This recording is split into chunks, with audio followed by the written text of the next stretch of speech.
గత బీఆర్ఎస్ ప్రభుత్వం ఎంతో ప్రతిష్టాత్మకంగా నిర్వహించి హైదరాబాద్ నగరానికి ప్రపంచవ్యాప్త గుర్తింపు తీసుకొని వచ్చిన ఫార్ములా ఈ రేస్ పై కాంగ్రెస్ పార్టీ కుట్రలకు తెరలేపింది.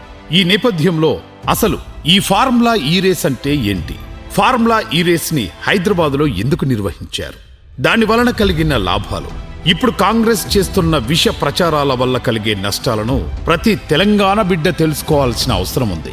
అసలు ఫార్ములా ఈ రేస్ అంటే ఏంటి, ప్రపంచవ్యాప్తంగా పర్యావరణ పరిరక్షణకు, కాలుష్య నివారణకు, ఎలక్ట్రిక్ వాహనాల వినియోగం ప్రోత్సహించడానికి గత 10 ఏళ్లుగా వివిధ దేశాల్లో స్ట్రీట్ సర్క్యూట్లలో ఈ కార్ల రేసును నిర్వహిస్తున్నారు. ఇప్పటి వరకు London, Beijing, Seoul, Moscow, Berlin, Shanghai, Jakarta వంటి ఎన్నో ప్రముఖ నగరాల్లో 100కు పైగా ఈ ఫార్ములా ఈ రేసులు జరిగాయి.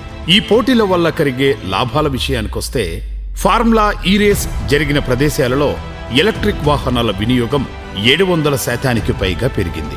ఆయా దేశాల బ్రాండ్ ఇమేజ్ పెరగడంతో పాటు టూరిజం ఆదాయం పెరిగి ఆర్థిక అభివృద్ధికి తోడ్పాటు జరిగింది.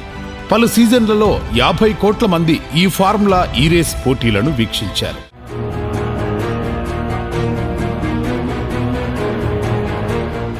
నెట్ జీరో కార్బన్ ఘనత సాధించిన క్రీడ ఈ formula E race. McLaren, Nissan, Jaguar, Mahindra, TCS వంటి ఎన్నో దిగ్గజ కంపెనీలు ఈ రేసుల్లో పాల్గొంటాయి. ఇప్పుడు హైదరాబాద్ ఈ ప్రిక్స్ గురించి మనం తెలుసుకోవాల్సిన విషయాలు. భారతదేశంలో మొట్టమొదటిసారి ఫిబ్రవరి 2023లో తెలంగాణ ప్రభుత్వ భాగస్వామ్యంతో హైదరాబాద్లో ఈ ఫార్ములా ఈ రేస్ను నిర్వహించారు. అసలు హైదరాబాద్ నగరానికి ఫార్ములా ఈ రేస్ ఎలా వచ్చిందంటే, హైదరాబాద్ బ్రాండ్ ఇమేజ్ను మరింత పెంపొందించి ప్రపంచవ్యాప్త గుర్తింపు తీసుకురావడానికి అప్పటి మున్సిపల్ శాఖ మంత్రి కేటీఆర్ చొరవతో హైదరాబాద్ నగరాన్ని ఫార్ములా ఈ రేస్ నిర్వాహకులు ఎంచుకున్నారు. ఎలక్ట్రిక్ వాహనాల వినియోగాన్ని ప్రోత్సహించేందుకు బీఆర్ఎస్ ప్రభుత్వం నిర్వహించిన ఈ మొబిలిటీ వారోత్సవాల్లో భాగంగా మొదటిసారి ఈ రేస్ నిర్వహించారు.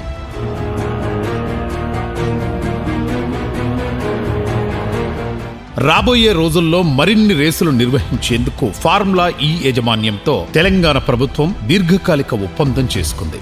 ఫార్ములా ఈ రేస్ హైదరాబాద్ రావడానికి మరికొన్ని కారణాలు కూడా ఉన్నాయి. పర్యావరణ పరిరక్షణకు కేసీఆర్ ప్రభుత్వం తీసుకున్న చర్యలు ఫార్ములా ఈ రేస్ నిర్వాహకులను ఆకర్షించాయి. వరుసగా 5 సార్లు హైదరాబాద్ మోస్ట్ లివబుల్ సిటీగా గుర్తింపు పొందడం, వరల్డ్ గ్రీన్ సిటీ అవార్డును గెలుచుకోవడం, హరితహారం ద్వారా 6.5 కోట్ల మొక్కలు నాటడం, తెలంగాణ వ్యాప్తంగా గ్రీన్ కవర్ ని పెంచడం వంటి ఘనతలు కూడా హైదరాబాదులో ఈ రేస్ నిర్వహించేందుకు కొన్ని కారణాలు. నిర్వాహకుల అంచనాల ప్రకారం ప్రత్యక్షంగా పరోక్షంగా రెస్టారెంట్లు, హోటళ్లు, ప్రకటనలు, మీడియా కవరేజ్ ద్వారా 700 కోట్లకు పైగా వ్యాపారం ఫార్ములా ఈ రేస్ నిర్వహణ సమయంలో హైదరాబాద్ నగరంలో జరిగింది. పలు దేశాలు, రాష్ట్రాల నుంచి హైదరాబాద్ ఈ ప్రిక్స్ ను వీక్షించారు. ఫార్ములా ఈ రేస్ ను నిర్వహించిన ప్రఖ్యాత నగరాల సరసన హైదరాబాద్ నిలవడంతో పాటు భారతదేశంలో ఫార్ములా ఈ రేస్ నిర్వహించిన ఏకైక నగరంగా హైదరాబాద్ అవతరించింది. కానీ కాంగ్రెస్ పార్టీ మాత్రం ఫార్ములా ఈ రేస్ పై దుష్ప్రచారం చేస్తోంది. కాంగ్రెస్ అధికారంలోకి వచ్చాక తెలంగాణ, హైదరాబాద్ బ్రాండ్ ఇమేజ్ దెబ్బతీసే విధంగా ఫార్ములా ఈ రేస్ నిర్వాహకులతో చేసుకున్న ఒప్పందాన్ని రేవంత్ ప్రభుత్వం ఏకపక్షంగా రద్దు చేసింది.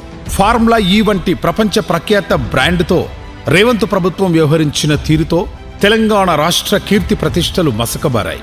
ఫార్ములా ఈ రేస్ నిర్వహణలో ఉన్న ఒక చిన్న టెక్నికల్ అంశాన్ని పట్టుకొని ఇప్పుడు కాంగ్రెస్ పార్టీ గత బీఆర్ఎస్ ప్రభుత్వంపై దుష్ప్రచారం చేయడానికి ప్రయత్నిస్తోంది. ఎన్నికల కోడ్ ఉన్నప్పటికీ ప్రభుత్వం అనేది కంటిన్యూస్ ప్రాసెస్ కాబట్టి ఫార్ములా ఈ రేస్ నిర్వాహకులకు అధికారులు విడుదల చేసిన డబ్బుపై ఇప్పుడు రాద్ధాంతం చేస్తున్నది కాంగ్రెస్.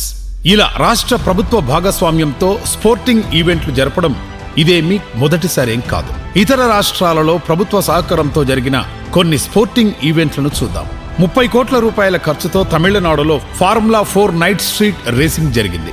80 కోట్లతో నోయిడాలో మోటో జీపీ, 260 కోట్లతో ఒడిశాలో హాకీ వరల్డ్ కప్, 100 కోట్లతో ముంబై, రాయపూర్లలో రోడ్ సేఫ్టీ వరల్డ్ సిరీస్, ఇలా ఎన్నో ఉన్నాయి.